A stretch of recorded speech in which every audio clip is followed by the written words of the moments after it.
Good evening, and please be seated. I want to welcome all of you to the Ben Franklin Room here on the 8th floor of the State Department for such a special occasion. It is indeed an honor for me to welcome His All Holiness Ecumenical Patriarch Bartholomew, whom I have had the great honor and personal pleasure of getting to know over the years. And I know we have a number of other very distinguished representatives. His Eminence Geron, Metropolitan Athanasius of Chalcedon, His Eminence Metropolitan Ambrosios of Korea, and of course a personal friend of mine, His Eminence Archbishop Demetrius, who is celebrating his 10th anniversary here in America. His All Holiness and I have had the pleasure of meeting a number of times since I first visited him as First Lady at the Patriarchate in 1995. But one of our most memorable times together came when Archbishop was enthroned in New York 10 years ago. A lot has happened in the intervening decade, but one thing that has not changed is His All Holiness's commitment, not only to his church and to the people of the church, but to the world, and the work that he has done, which is so important to us all. The institution of the Ecumenical Patriarchate dates to the dawn of Christianity, and His All Holiness is the 270th successor of St. Andrew the Apostle. Now, one might think that someone who carries such a mantle of history, such a legacy of service and faith, would be, a little stuffy. But those of us who know him know nothing could be further from the truth.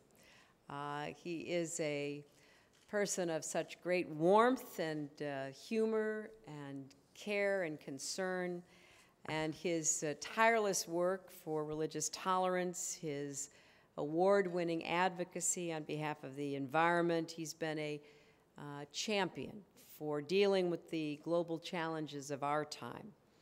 It is not a coincidence that when I travel around the world and discuss climate change or environmental stewardship or the imperative for peaceful coexistence among people of different faiths, I often find myself echoing sentiments that he's been expressing for years and even quoting from him.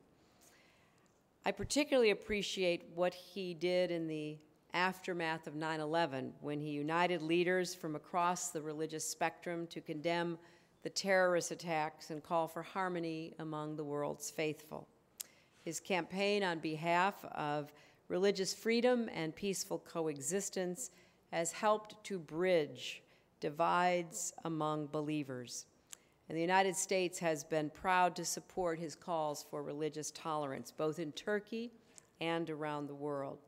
It is one of the reasons that President Obama and I have been so vocal about the need to reopen Halki Seminary and protect the rights of the Ecumenical Patriarchate.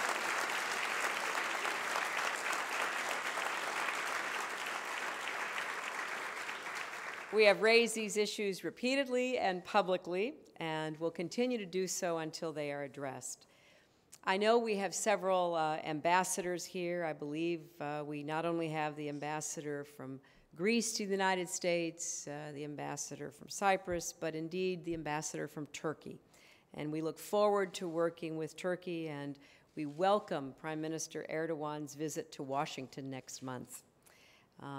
Now, in this room, there are many friends of mine, people whom I have known for many years, who have been friends of my family and myself, who have invited me into your homes, who have been the supporters and advisors and counselors, and I am grateful that each and every one of you could be with us.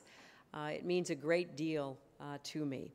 I said, well, I want to recognize my friends, and then I realized we would be here all night, because I look out and I see so many familiar and really beloved faces, particularly from the times when my husband was president, and of course the times of my great privilege of serving the people of New York for 8 years. So I welcome particularly all of you here this evening. And we are welcoming His All Holiness not only as the leader of 300 million Orthodox Christians, but as a living embodiment of the positive role that faith can play in healing and humanizing our world. Many people claim faith. Few live it the way that he has. He represents both centuries of tradition and an agenda that is at the very cutting edge of our modern time. The message he carries around the world is timeless, but you can follow his travels on Twitter and Facebook.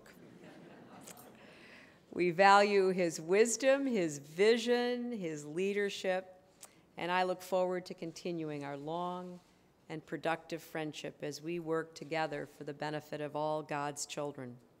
With that, please join me in welcoming His All Holiness to share some remarks and then provide us with an invocation. I know that he loves many things and many people, but particularly children and music. And later we will hear from some of the talented musicians of the DC Youth Orchestra. But I have been looking forward to this evening for many months, and it is with great personal honor and delight that I ask him now to address us.